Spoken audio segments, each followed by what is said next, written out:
Winter bulk day 2. Legs. Let's get to work. So basically the plan is start off with squats, and I'm used to doing parallel squats with a wide stance, but now I'm going to do ATG squats with a narrow stance, since the goal here is not to lift as much weight as possible, but to get as strong as possible, as mobile as possible, and to build as much muscle mass as possible.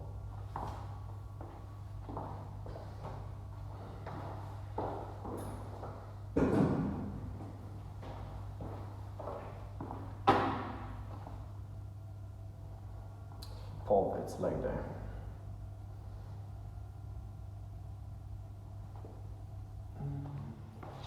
I'll be warming up now with 50 kilos.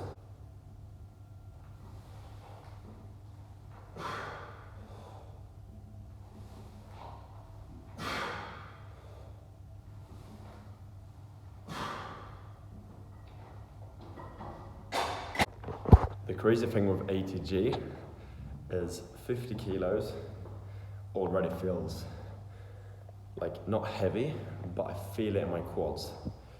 And my max parallel is probably close to 150, meaning I can use a third of the weight.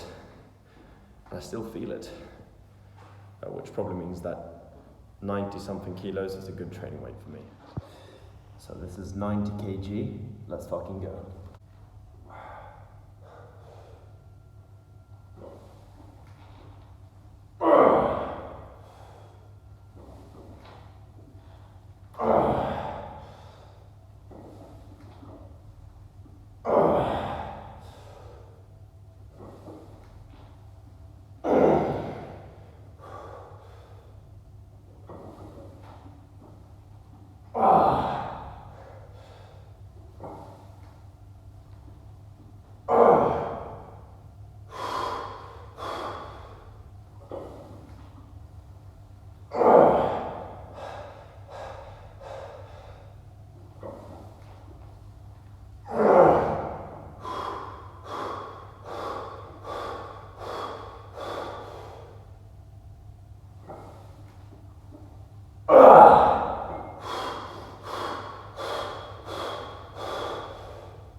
One thing you'll notice when you're actually going ATG is you actually feel your calves. I really feel them now. Don't know if they're visible. They get worked hard. You have the gastrocnemius, I believe, and the soleus, which is underneath the bigger one. And that one is activated when you do, for example, calf raises with bent legs, right? And that's exactly what we're doing here in the squat. The calves are kind of helping me to spring out to the bottom. They're getting into a deep stretch at the bottom. If I don't activate my calves, I'll lose balance. So ATG is definitely more beneficial for calves, and you also feel the quads around the same amount, probably a bit more. Same thing with the glutes. The only difference is you probably don't work as much abductor as when you're doing my usual, see if we can get this on camera.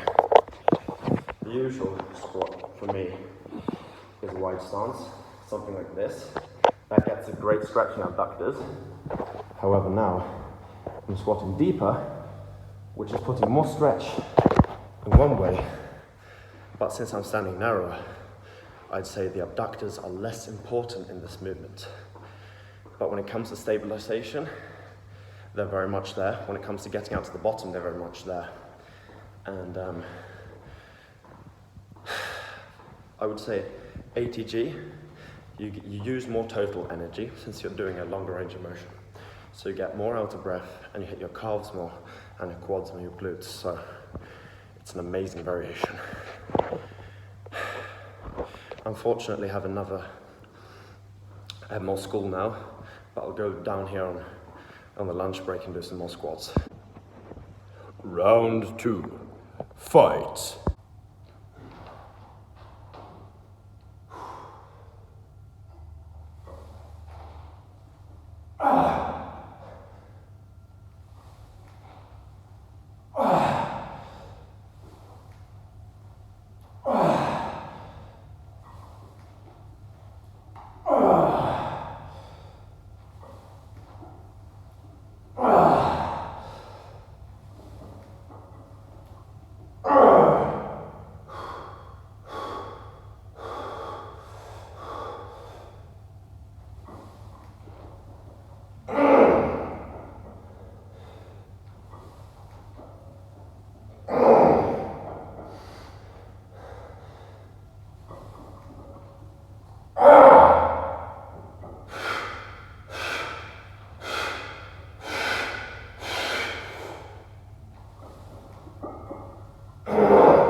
These sets are motherfuckers, man.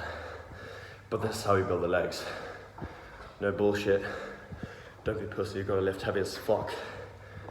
Deep ass heavy squats. That's how you do it. Ask Tom Platz.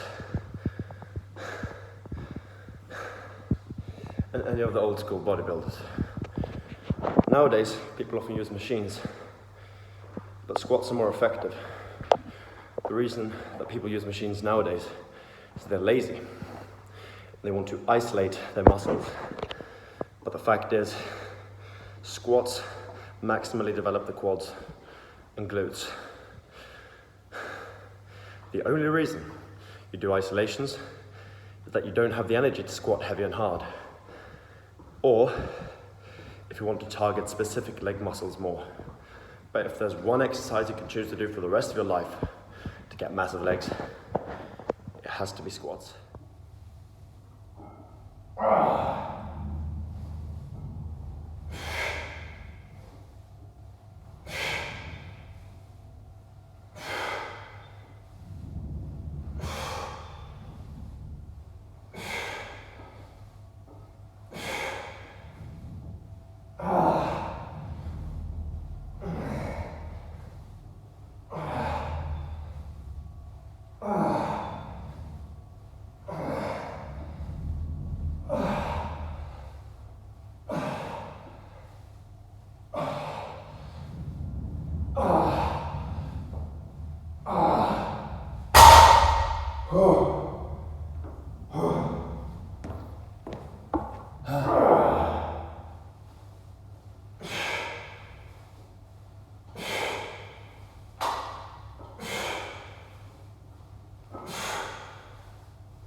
Shit fucking destroys the hamstrings, bro.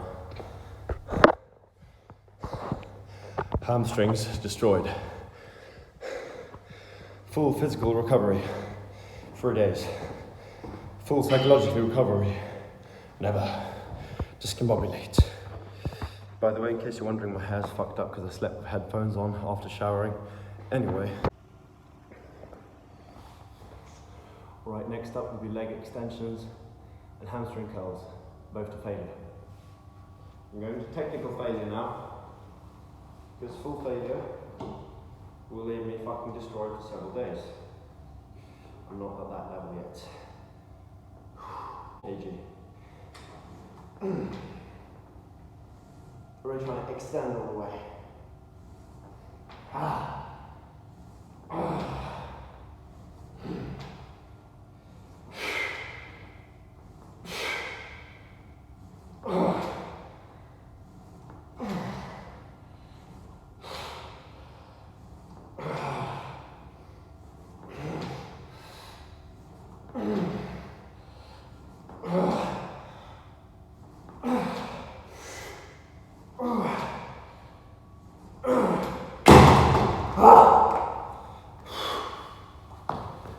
When you're not used to this, I didn't even go to failure, but it's just so fucking hard, bro. It fucking kills you. And then we have the hamstring curls as well.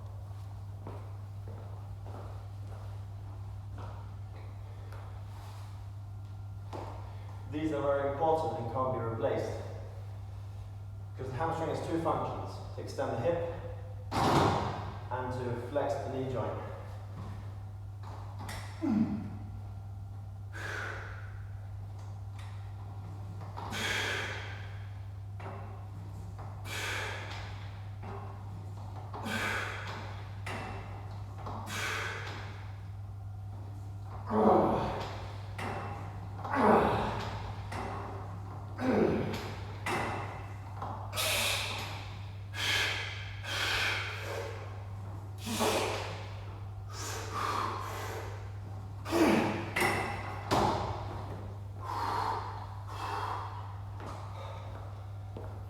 I'm going to do one more set, slightly lighter.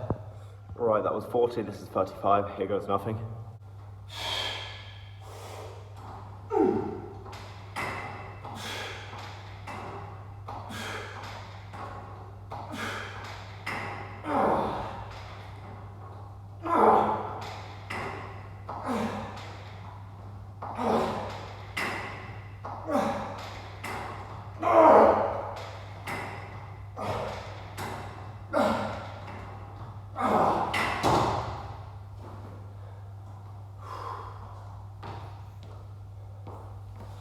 These are the real motherfuckers, man. Alright, this is 20 kilos, so half of the original weight. I'm gonna try to go to failure on my weak leg and then go to failure on my strong leg. Alright, that was 20, I can't even do it. 15.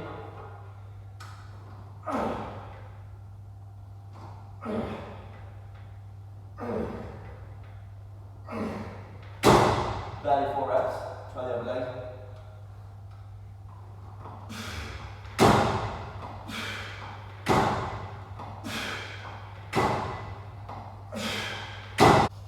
There seems to be a strength discrepancy between my hamstrings, so in the future I'll be doing unilateral hamstring exercises to bring up my weaker left hamstring. Right, next up are the calf raises. Since I don't have good access here, I'm going to do one leg at a time. Full extension, full contraction. I'm beginning with my left leg, which is the weakest, and I'll match that with my right leg.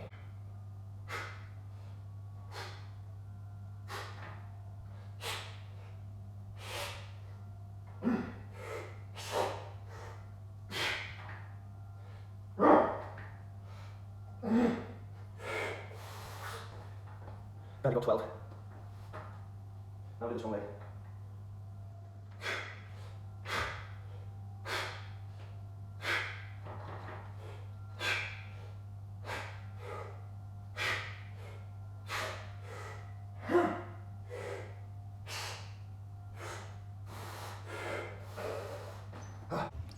Now we'll do both legs at the same time.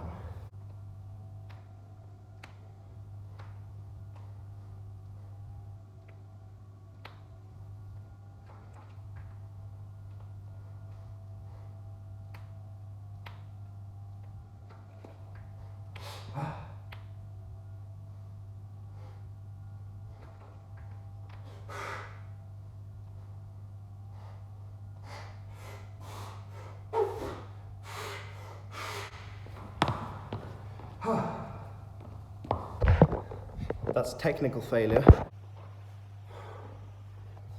this will be a leg check.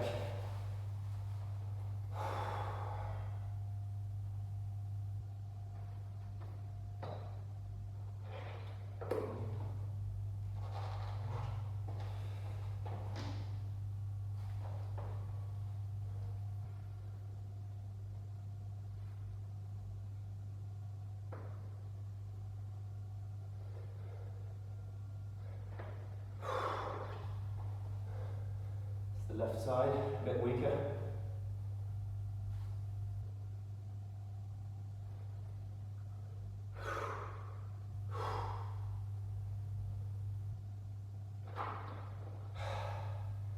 Front double.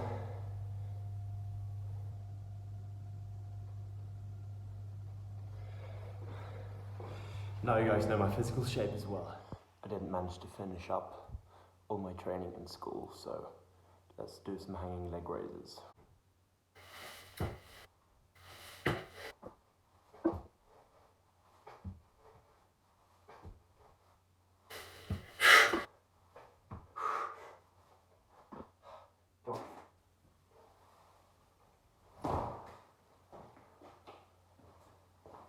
I'll do one more set as well. But I'll try to train this way so you guys can see my abs, in case you give a fuck.